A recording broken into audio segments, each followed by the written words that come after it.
BNP প্রার্থী জনাব আমানুল্লাহ আমান পুরো ঢাকা ২ আসনের 10টি ইউনিয়নকে সন্ত্রাসের জনপদে পরিণত করেছেন। তার যে মূল কাজ, সেই মূল কাজে তিনি ফিরে এসেছেন। আমি এক এক করে আপনাদেরকে সেই বর্ণনা দিব। শুধু তাই নয়, আপনারা দেখেছেন ইতিমধ্যেই তিনি প্রকাশ্যে তিনি এবং তার গুন্ডা বাহিনী আমাদেরকে হুমকি দিচ্ছে। জনসভায় তিনি বলেছেন, তোমরা নোট করো কে কে যায় অন্য দলের প্রচারণায়। এই ভিডিওগুলো আপনারা যদি দেখতে চান, আপনাদের কাছেও আছে, আমার কাছেও আছে। এখানেই ক্ষান্ত হয়নি, আমার বাসাটা এই গলির ভিতরে। প্রত্যেক দিন 10 তারিখের আগ পর্যন্ত আমার বাসার সামনে 5 মিনিট সে মিউজিক বাজানোর জন্য তার মিউজিশিয়ানদেরকে পাঠায়, বড় বড় হিট। আপনাদের দৃষ্টি আকর্ষণ করছি, ভাই আপনাদের বিবেককে জিজ্ঞেস করো, আল্লাহর কাছে টাকা থাকবেন যদি আপনারা এগুলো প্রকাশ না করেন। তারপরে দেখেন অবৈধ অস্ত্র, যারা অবৈধ অস্ত্রের ধারে অবৈধ অস্ত্রের জন্য মামলা মোকদ্দমার আসামি, তাদেরকে চতুর্পাশে আপনি দেখতে পাবেন। আপনারা কি অভিযোগ করেছেন তাদেরকে নিয়ে? করেননি। বাজেট, নির্বাচনী একটা বাজেট দেওয়া হয়েছে, শুধু পোস্টার আর ব্যানারের যদি হিসাব নেন এটাই হয়ে যাবে কয়েক কোটি টাকাটা। তাহলে কোথায় বাজেট রইল? কোথায় বাজেট এখানে রইল? বাজারও 4-5টা গাড়ি নিয়ে ঘুরছে সর্বত্র। এই গাড়ির কি দাম নাই? এই গাড়ি চালানোর জন্য খরচ হয় না? আর আমি গাড়ি নিয়েছি হায়ার করে, ভাড়া করে নিয়েছি, কারণ আমি জনগণের, আমি সাধারণ মানুষের নেতা, আমি কোনো ধনী ব্যক্তির নেতা নই। আমার ভাড়া করা গাড়ি। সর্বশেষ আপনাদের দৃষ্টি আকর্ষণ করছি, এগুলো কেন করা হচ্ছে।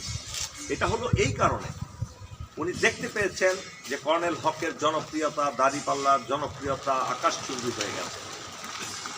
তিনি প্রতিটি কেন্দ্র দখল করে অবৈধ ভোট প্রয়োগ করার চেষ্টা করার সমূহ সম্ভাবনা রয়েছে। এটা আমরা কালকে সম্পূর্ণ নির্বাচনী প্রচারণা বন্ধ সকাল 7:30টার পর থেকে 10 তারিখে, কালকে সন্ধ্যায় তেঁতুলজোড়ার প্রধান সড়কে বিশাল মিছিল বের করেছে। আমরা অভিযোগ করেছি, কি কার্যকরী ব্যবস্থা হয় আমি জানি না। দেখুন, কালকে আমি ওয়্যারলেস দেখতে পেয়েছি তার হাতে, তার সঙ্গী সাথীদের হাতে ওয়্যারলেস, অর্থাৎ ওয়াকি টকি। এই ওয়াকি টকি ব্যবহার করা হয় চোর ডাকাতরা ব্যবহার করে। সরকারিভাবে করতে হলে এটা পারমিশন নিতে হয়, লাইসেন্স নিতে হয়।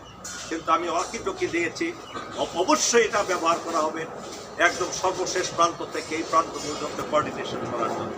এটা একটা আশঙ্কার বিষয়। আমি আমার শেষ পর্যায়ে এসে বলতে চাই, প্রিয় ভাইয়েরা, বহু রক্তের বিনিময়ে আজকে এই নির্বাচন অনুষ্ঠিত হতে যাচ্ছে, এবং আমি সেই আন্দোলনের, বিপ্লবের সম্মুখ সারির একজন যোদ্ধা ছিলাম। আপনারা জানেন, সেটা সারা বাংলাদেশটা পৃথিবী জানে। মিরপুর চৈত্রে সবচেয়ে বড় মিছিলটি বের করেছি সেই জুলাই মাসে আমার নেতৃত্বে, আপনারা মনে আছেন, যেটা সারা বাংলাদেশে মোড় ঘুরিয়ে দেয়। আজকে যারা আন্দোলনে অংশগ্রহণ করে নাই, বাট আন্দোলনের ফসলটাকে তাদের ঘরে তোলার জন্য আজকে তারা অসুস্থও হয় না, তারা পিজি হাসপাতালে যাওয়ার প্রয়োজন পড়ে না, রাস্তায় পড়ে যায় না। আজকে তারা বিপুল শক্তি মত্তা নিয়ে, গুন্ডা বাহিনী নিয়ে আজকে নির্বাচনকে বানচাল করার চেষ্টা করছে। এবং ইলেকশনের দিন কোনো অনাকাঙ্ক্ষিত ঘটনা যদি ঘটে, আজকে সেই জন্যই আমি সবাইকে সতর্ক করে দিচ্ছি, এবং এর জন্য দায়ী থাকবেন আপনারাও, যদি আপনারাও সেই প্রচেষ্টাকে ব্যর্থ হওয়ার সকল আলামতগুলো আপনারা প্রচার এবং প্রসার না করেন। আমি সাংবাদিক ভাইদের আন্তরিকভাবে ধন্যবাদ জানাচ্ছি আমার কথাগুলো শোনার জন্য, এবং আপনাদের যদি কোনো প্রশ্ন থাকে আমরা এখানে আছি, আমরা উত্তর দেব ইনশাআল্লাহ।